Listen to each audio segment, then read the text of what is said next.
Vous écoutez Alger Chaîne 3, le journal.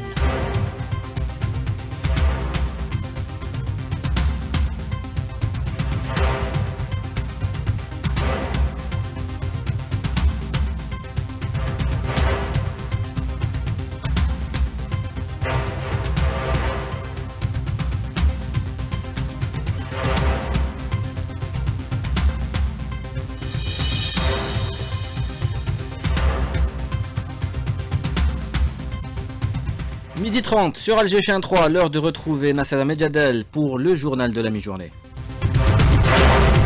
Nassera, bonjour. Bonjour, à Stop, 2 mois et 10 jours après l'inauguration de la centrale électrique à Niamey, lancement officiel hier des travaux de forage du puits d'exploration Kafra Sud-Est. Au Niger, une nouvelle pièce à l'édifice du partenariat stratégique entre les deux pays. Une cérémonie co-présidée par le Premier ministre Sifri Habib et son homologue nigérien Sifri Habib qui a regagné le pays après cette visite de travail. La coopération équilibrée, globale et fructueuse dans le domaine des hydrocarbures entre l'Algérie et le Niger constitue un des piliers fondamentaux de l'approche adoptée par le président de la République Abdelmadjid Tebboune visant à construire un partenariat énergétique africain au service des objectifs de développement durable, a déclaré le Premier ministre. Incendie de forêt de juillet, les citoyens concernés invités à se rapprocher de leur commune de résidence pour retirer mercredi prochain leur décision d'octroi de l'aide de l'État. Une des wilayas les plus touchées par les incendies Béjaïa, où 1833 personnes ont été déclarées sinistrées à travers 32 communes de la wilaya. Nous ferons également le point à Soukharas. Après Tiaret, le ministre de l'Hydraulique en visite de travail à Saïda au programme inspection de plusieurs structures relevant de son secteur. Younes Bouzigza est entendu également dans la wilaya de Sidi Bel Abbas. Nous ferons le point justement sur l'alimentation en eau potable dans cette wilaya. Sport football, la Ligue de football professionnel a dévoilé hier le programme de la première journée du championnat national de Ligue 1 qui débutera le 27 août, jeudi 27 août, avec en ouverture Entente de Sétif Étoile de Benaknoun. Mesdames, Mesdemoiselles, Messieurs, bonjour. Merci de vous joindre à nous 2 mois et 10 jours après l'inauguration de la centrale électrique à Niamey. Lancement officiel hier des travaux de forage du puits d'exploration Kafra Sud-Est 1 au Niger. Une nouvelle pièce à l'édifice du partenariat stratégique entre les deux pays, Algérie et Niger. Une cérémonie co-présidée par le Premier ministre Sifri Habib et son homologue nigérien. Sifri Habib a du reste quitté hier sa visite de travail au Niger. L'ambition de l'Algérie ne se limite pas à la réalisation du projet Kafra dans ses différentes phases, mais s'étend à la construction d'un partenariat industriel intégré et durable de l'amont jusqu'à l'aval pétrolier et gazier, y compris à travers la création de sociétés mixtes, a déclaré Sifri Habib dans une allocution. Samar Hamadi était sur place à Kafra, on l'écoute.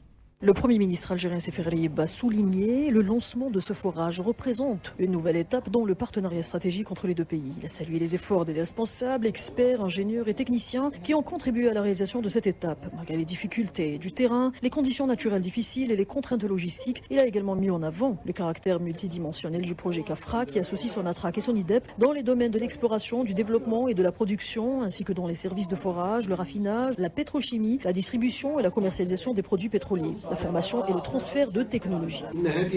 Cette coopération repose sur la confiance, la complémentarité, la solidarité et l'intérêt mutuel. Elle s'appuie sur des programmes de formation approfondis et spécialisés, offrant des opportunités d'immersion sur le terrain afin de renforcer les compétences et de développer les capacités nationales à différentes étapes de l'industrie pétrolière. À cet égard, je salue l'engagement pris par la Société nationale de recherche et d'exploitation pétrolière, Sonatrach et ENAFOR de recourir progressivement aux entreprises, aux produits et aux services nationaux. Je salue également son engagement à recruter de jeunes nationaux et à leur assurer la formation nécessaire pour exercer leurs fonctions.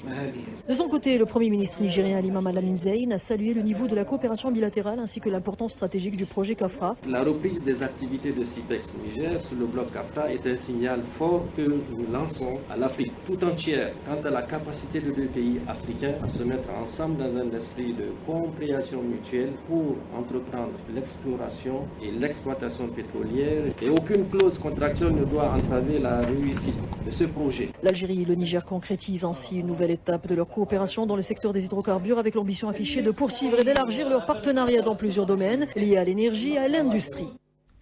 Cette coopération bilatérale trouve son prolongement naturel dans la dimension multilatérale, notamment à travers le projet de gazoduc transsaharien qui est entré de manière effective dans les phases de mise en œuvre en tant que projet stratégique et maillon essentiel du processus d'intégration africaine, a par ailleurs déclaré Siferli. Bon, on l'écoute. Ce modèle de coopération globale et fructueuse dans le domaine des hydrocarbures entre l'Algérie et le Niger constitue l'un des piliers fondamentaux de l'approche adoptée par le président de la République Abdelmadjid Tebboune, visant à construire un partenariat énergétique africain au service des objectifs de développement durable et du renforcement du processus d'intégration continentale. Cette coopération bilatérale trouve son prolongement naturel dans la dimension multilatérale, notamment à travers le projet de gazoduc transsaharien qui est entré de manière effective dans les phases de mise en œuvre en tant que projet stratégique et maillon essentiel du processus d'intégration africaine. Au-delà de la coopération bilatérale sur le plan économique, le Niger salue le rôle de l'Algérie dans la stabilité de la région, comme l'a souligné du reste le gouverneur de la région d'Agadez. Ces propos sont recueillis par l'envoyé spécial de la radio algérienne, Samar Hamadi. La coopération entre le Niger et l'Algérie est aujourd'hui l'une des plus importantes coopérations bilatérales en Afrique du Nord et du Sahel. Elle repose sur une frontière commune de plus de 950 km, localisée entièrement dans la région d'Agadez, une coopération basée sur des liens historiques, culturels et religieux, ainsi que sur une volonté commune de nos plus hautes autorités de renforcer le développement économique et social des populations frontalières. Il me plaît ici également de saluer l'appui récent de l'Algérie aux forces armées nigériennes, témoignant ainsi de la confiance mutuelle entre les deux nations, mais aussi de la détermination de l'Algérie à se tenir aux côtés des pays de la région pour relever les défis sécuritaires, consolider la stabilité et intensifier la coopération bilatérale. Incendie de forêt de juillet, les citoyens concernés invités à se rapprocher de leur commune de résidence pour retirer leur décision d'octroi de l'aide de l'État mercredi prochain. Ils sont en exécution des instructions du président de la République Abdelmadjid Tebboune, Yassine Sardi. Fin de la phase d'évaluation sur le terrain, le ministère de l'Intérieur annonce que les commissions locales et nationales ont finalisé le recensement des dégâts. En application des instructions du président de la République Abdelmadjid Tebboune, ces aides couvrent aussi bien les pertes agricoles que les dommages causés aux habitations et aux équipements. Les listes validées ayant été transmises au Wali et aux secteurs concernés, les citoyens touchés sont invités à se rapprocher de leur commune de résidence dès le mercredi 18 août pour récupérer leur décision d'octroi. Et une des wilayas les plus touchées par les incendies, Béjaïa, où 1833 personnes ont été déclarées sinistrées à travers 32 communes de la wilaya. Le point avec Mabrouk et Tatman. Cette opération intervient après l'achèvement des opérations de recensement et d'évaluation des dégâts occasionnés par les incendies. Selon le bilan établi, 1833 personnes ont été recensées comme sinistrées à travers 32 communes de la wilaya. Les incendies ont provoqué d'importantes pertes matérielles affectant notamment les habitations, les exploitations agricoles et les activités apicoles. Sur le plan agricole, les feux ont causé des dégâts considérables au patrimoine arboricole avec 2013 oliviers et figuiers touchés auxquels s'ajoutent plusieurs ruches détruites ou endommagées. Ces pertes constituent un lourd préjudice pour les familles qui tirent une partie de leurs revenus de l'agriculture et de la production des figues et de l'apiculture. Le bilan fait également ressortir des dégâts au niveau de 83 habitations qui ont été affectées à des degrés différents par les incendies. La prise en charge de ces dommages figure ainsi parmi les priorités de l'opération d'indemnisation au profit des familles sinistrées. À travers cette opération, les autorités entendent apporter une réponse concrète aux populations affectées par les incendies et contribuer au retour progressif à une situation normale dans les communes touchées. Le Radio Soman Bourget-Atmen pour Algérie 3. À Soukahara, l'opération d'indemnisation touche là aussi les biens endommagés, mais aussi la perte du cheptel. Sadaq Bouraoui.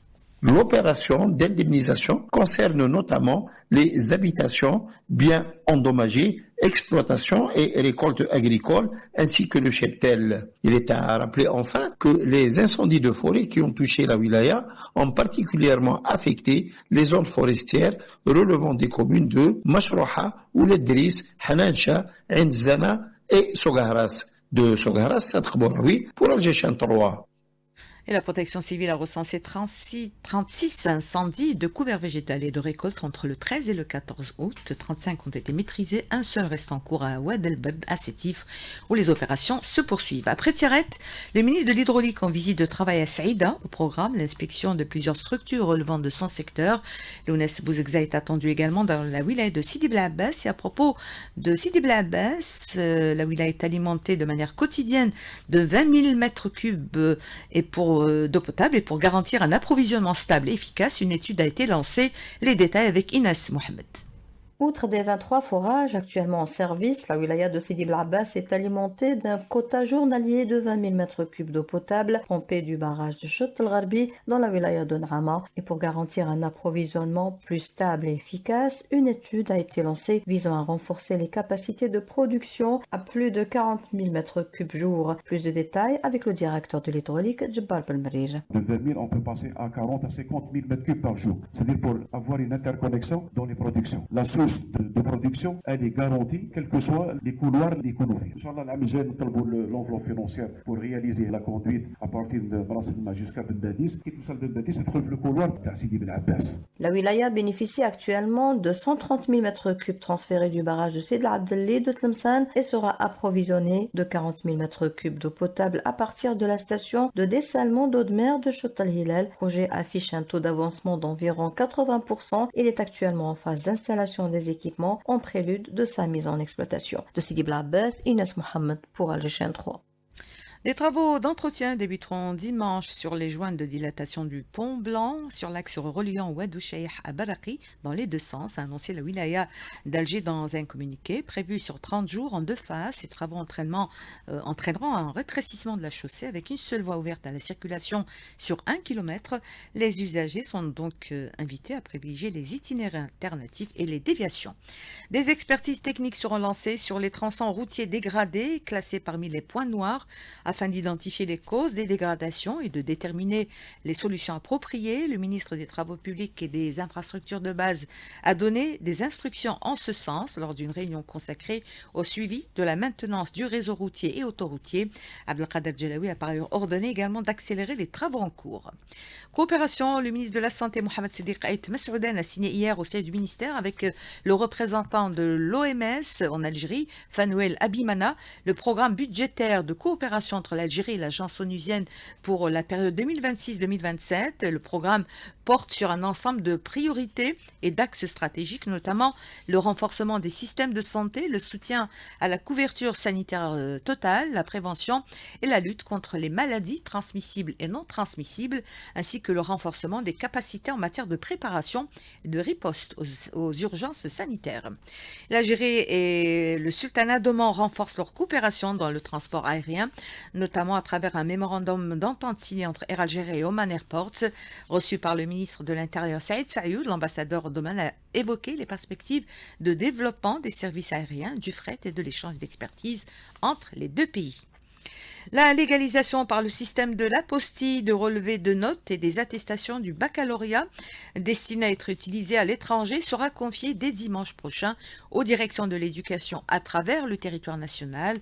Le ministère de l'Éducation l'a annoncé dans un communiqué, l'objectif étant notamment de réduire les délais de traitement des dossiers et d'épargner aux citoyens les désagréments liés au déplacement vers le siège de l'Office national des examens et concours, l'ONEC à Alger. Et toujours à propos d'éducation, direction Bouira, où l'heure est au suivi des projets d'infrastructures éducatives à travers plusieurs communes en prévision de la prochaine rentrée scolaire à Rishachoua.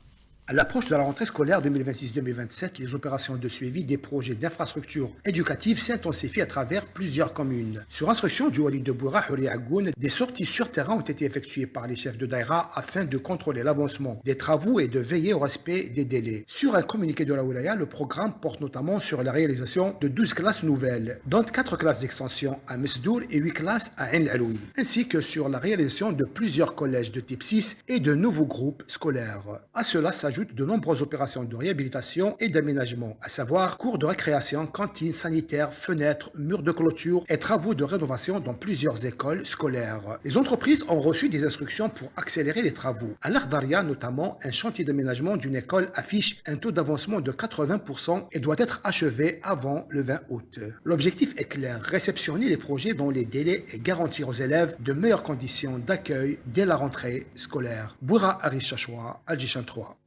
Et le secteur industriel de la wilaya de Bosboa-Ririj a été renforcé par un projet de création d'un pôle industriel spécialisé dans la fabrication d'outils et de fournitures scolaires et du bureau, ainsi que de moyens éducatifs dans la zone industrielle de Romaïl, Bled Abdeslam, dans la commune de Ras El Oued. Ce projet vise à soutenir l'investissement productif et à renforcer la production nationale, contribuant ainsi à la réduction des importations. À l'étranger, le bilan du séisme de magnitude 7,4 qui a frappé la Colombie en début de semaine s'est alourdi à 281 morts et fait 379 blessés. Un bilan encore provisoire puisque des centaines de personnes restent encore portées disparues. Le séisme a frappé l'ouest de la Colombie, provoquant d'importantes destructions dans plusieurs villes et endommageant des habitations, des écoles, des hôpitaux ainsi que d'autres infrastructures essentielles. Washington menace l'Iran d'un isolement économique sans précédent et annonce de nouvelles mesures dès la semaine prochaine. Le secrétaire d'État américain au Trésor a également évoqué la poursuite du blocus du détroit d'Ormuz. Alors que les tensions entre Washington et Téhéran s'intensifient, la voie diplomatique reste bloquée. Le Maoulid Nabawi sera célébré mardi 25 août, a annoncé le ministère des Affaires religieuses et des Waqf. Le ministère qui adresse à cette occasion ses vœux au peuple algérien et à l'ensemble de la nation musulmane. Avant de retrouver Rostom Yahya pour le sport, on va s'intéresser à la crème solaire, devenue un réflexe en cette période de chaleur et en bord de mer. Mais encore faut-il savoir ce que l'on met sur sa peau. Contrefaçon, indice de protection, date de péremption, étiquetage ou encore composants controversés. Les précautions commencent par quelques bons réflexes. Rahima Dahal, reportage. Choisir une crème solaire ne se résume pas à son indice de protection. Derrière ce geste du quotidien, plusieurs critères entrent en jeu. Mais face à une offre toujours plus large, comment s'y retrouver au moment de l'achat? لازم تكون ماركة باش نضمن كو تخدم الخدمة تاعها بيان. لازم تكون فلويد، ما تخليش لي تراس، on va dire ديال بارابور على اللحية يخليو لك لي ريزيدو. والله ما نكذب عليك، غنسقسي بالحانوت تاعها اللي مليحة، il me conseille. Censé حاجة de qualité. Les habitudes d'achat varient d'une personne à l'autre. Le président de l'association de la protection des consommateurs LMN, Menouar Hassan, insiste sur l'importance de bien vérifier les produits avant achat. Les produits qui sont vendus sur Arasovat via les réseaux sociaux, c'est aussi de l'informel, donc il n'y a aucun contrôle, au moins de petits doutes sur l'emballage lui-même, sur l'état du produit. Faire très attention de lire les étiquetages. Parfois il y a des informations qui ne sont pas exploitées par le consommateur lambda. Des informations qui ne peuvent être utiles que pour un contrôleur qui a fait de la biologie ou de la chimie. Au-delà des conseils destinés aux consommateurs, l'avis d'un spécialiste est indispensable. Les explications avec le dermatologue Dr Atabour Hadi. Aucune crème solaire n'offre une protection totale. Le choix doit être adapté au type de la peau, à l'âge, aux antécédents médicaux et aussi au mode de vie d'une personne qui travaille à l'extérieur. Aussi, la texture du produit, des surveillances en matière de certains filtres chimiques. Il y a beaucoup de produits qu'on va essayer d'éviter. Choisir une crème solaire adaptée est un premier réflexe. Mais face au soleil, la prévention ne se limite pas à un flacon. Limiter son exposition aux heures les plus chaudes et privilégier les protections physiques restent des gestes tout aussi essentiels. On arrive au sport. Stomy Hachi, bonjour. Bonjour. On va parler football. La Ligue de football professionnel a dévoilé hier le programme de la première journée du championnat national de Ligue 1 qui débutera jeudi 27 août. Et le premier match de cette saison, ça sera à 19h, l'Entente de Sétif qui accueillera l'Étoile de Benaknoun. Ça sera au stade du 8 mai 45 de Sétif, suivi à partir de 21h du match du champion d'Algérie en titre, le Mouloudia d'Alger, qui évoluera à domicile au stade Ali Ahmad de Douala face au Mouloudia d'Oran. Puis la suite du programme le vendredi 28 août à 19h, le nouveau promu, le Chababedi de Temouchen face au CS Constantine. À 19h, l'US Biskra JS Saora. Et à 21h, l'autre nouveau promu, la JS El Biar face à l'Olympique Arbou. Et puis le samedi 29 août à 17h, USM Khenchla, USM Alger. À 19h, Aïssou Chlef Chababedi de WSD. Et 21h, JS Kabylie, MB 87. Toujours en football, qui concerne une info qui concerne nos internationaux, plutôt un international en particulier, Dorval qui s'engage avec l'US l'AS Catanzaro jusqu'en 2029 pour l'international algérien qui évolue au SSC Bari. Et puis en handball, en prévision des Jeux méditerranéens de Taranto prévu le 21 août 2026. Et bien en stage entre la Slovénie et l'Autriche, les Verts vont disputer ce vendredi un premier test amical face à la formation autrichienne du HSG Graz. Une rencontre programmée à 17h, heure algérienne. Merci Rostom. Yahya Sherif avec vous prend fin cette édition à 12h49. Merci à l'équipe qui m'a accompagné. Amine Segni qui était à la réalisation, Imad à la technique, Adlan à la régie. Merci également à Shiraz qui est au streaming vidéo. La météo tout de suite avec Fatima Sharef. Retour de l'info à 14h, premier flash de l'après-midi avec Amel Azib. Merci de nous avoir suivis et de nous rester fidèles.